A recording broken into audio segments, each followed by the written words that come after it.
Hi மக்களே, நான் உங்கள் கார்த்தி சரோ. இன்னைக்கு என்ன வீடியோன்னு பாத்தீங்கன்னா, எங்க ஊர் திருவிழாவோட 2வது நாள். இன்னைக்கு என்ன விசேஷம்னு பாத்தீங்கன்னா, காலையில பாத்தீங்கன்னா பூவோடு எடுக்கிறது, அப்புறம் பாத்தீங்கன்னா தீர்த்தம் இடுறது, அப்புறம் பாத்தீங்கன்னா பொங்கல் வைக்கிறது. இன்னைக்கு இப்போ வந்து மாவிளக்கு, இன்னைக்கு வந்து கிடா விருந்துதா, எல்லாமே வந்து இன்னைக்கு ஒரே நாள்ல தான்.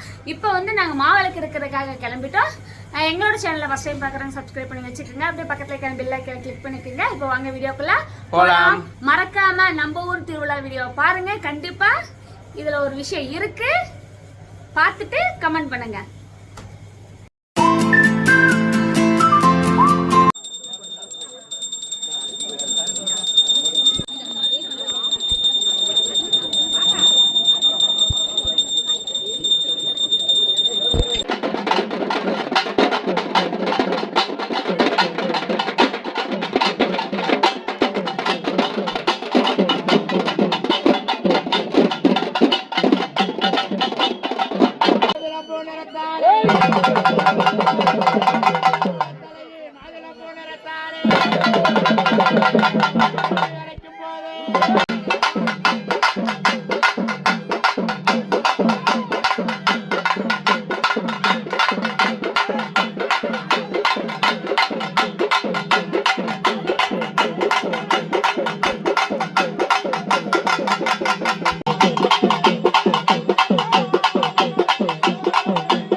கிணத்துல விட்டுட்டோங்க. என்ன அப்படின்னா அந்த வீடியோ மட்டும் எடுக்க முடியல, நாங்கள் 2 பேருமே கிணத்துக்கு போகிறனால எடுக்க முடியல. 2 பேருமே மாற்றி பூவோட எடுத்தோம். அதனால 2 பேருமே போயிட்டு பூவோட உள்ள கிணத்துல விடுறோன்ட்டாங்க. அதனால உள்ளே போயிட்டோம். அதனால வந்து நாங்கள் ஃபோனில் அதை மட்டும் எங்களால் வீடியோ எடுக்க முடியல. மற்றபடி ஓரளவுக்கு எல்லாமே நாங்கள் மேக்ஸிமம் வீடியோ எடுத்துட்டோம்.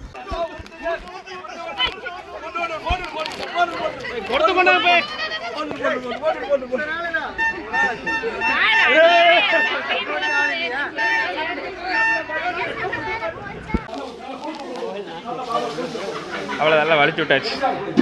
அடுத்தது என்னென்னு பார்த்தீங்கன்னா, நம்ம பூவோடு எடுத்ததுக்கப்புறம் நம்ம வந்து கொடுமுடியிலேருந்து தீர்த்த கலசம் கொண்டு வந்தோம் இல்லைங்களா, அதை வந்து சாமிக்கு விடுவாங்க. அதுக்காக தான் நாங்கள் வந்து உட்காந்து அதை வந்து பிரிச்சுட்ருக்கோம். தீர்த்த கலசம் பிரிக்கிறப்போ பார்த்திங்கன்னா, தீர்த்தம் வந்து நம்ம குடத்துல வந்து நிறக்குடமாக இருக்குதா அப்படின்னு சொல்லி பார்ப்போம் நம்ம. இந்த மாதிரி நாங்கள் எல்லாருமே செய்வோம். இந்த மாதிரி உங்கள் ஊர்லேயும் செய்வாங்களா அப்படின்னு கமெண்ட் பாக்ஸில் கமெண்ட் பண்ணுங்கள். அதில் பார்த்திங்கன்னா வந்து ஒரு தலை கொண்டு வந்து உள்ளே போடுவாங்க. அதை போட்டதுக்கப்புறம் தான் பார்த்திங்கன்னா சாமிக்கு தீர்த்தம் விடுவாங்க. நம்மளோட கலசம் விடுறதையும் உங்களுக்கு வந்து வீடியோ எடுத்திருக்கு, அதையும் பாருங்கள்.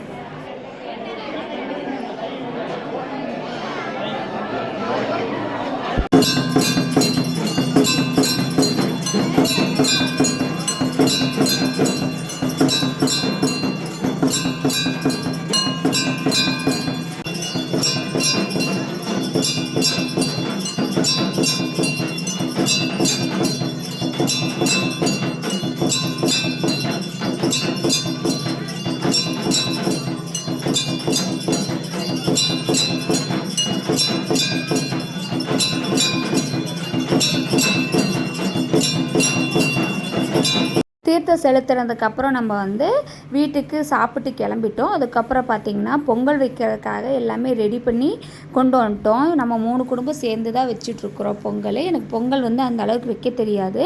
அத்தை தான் வந்து பொங்கல் வைக்கிறதுக்கு எல்லாம் ரெடி பண்ணிகிட்ருக்காங்க. அரிசி கழுநீர் பிடிச்சிட்டு அதுக்கப்புறம் அடுப்பில் வச்சுக்கலான்னு சொல்லிட்டு பொங்கல் வச்சிட்ருக்குறாங்க. இவங்க யாருன்னு பார்த்தீங்கன்னா மாமாவோட ஓன் சிஸ்டர். இவங்க நேம் பார்த்திங்கன்னா நீலவேணி. இவங்க வந்து கோயம்புத்தூரில் சூலூரில் இருக்காங்க. ஸோ வந்து நாங்கள் 3 குடும்பமாக சேர்ந்து தான் வச்சிட்ருக்கோம். மாமாவோட அக்கா பாப்பாவுங்க நாங்கள் 3 பேர் சேர்ந்து தான் பொங்கல் வச்சிட்ருக்கோம். பொங்கல் வச்சு முடிச்சதுக்கப்புறம் தான் மாவிளக்கு பார்த்திங்கன்னா நைட்டில் தான் எங்கள் ஊரில் எடுப்பாங்க. எல்லாத்தையும் அழைச்சிட்டு போய் தான் வந்து விநாயகோயிலிருந்து தான் நாங்கள் வந்து மாவிளக்கு நம்ம காளியம்மனுக்கு வந்து எடுத்துகிட்டு போகிறோம். நம்ம பொங்கல் வந்து பார்த்திங்கன்னா பழனி மூலையில் வந்து பொங்கல் வந்து விழுந்திருக்கு. எல்லோரும் சாமி கும்பிட்டுக்குறாங்க. எங்கள் ஊர் திருவிழாவில் நாங்கள் இந்த மாதிரிலாம் நிறைய செய்வோம். உங்கள் ஊர் திருவிழாவில் இந்த மாதிரிலாம் இருக்கான்னு சொல்லி கமெண்ட் பண்ணுங்கள்.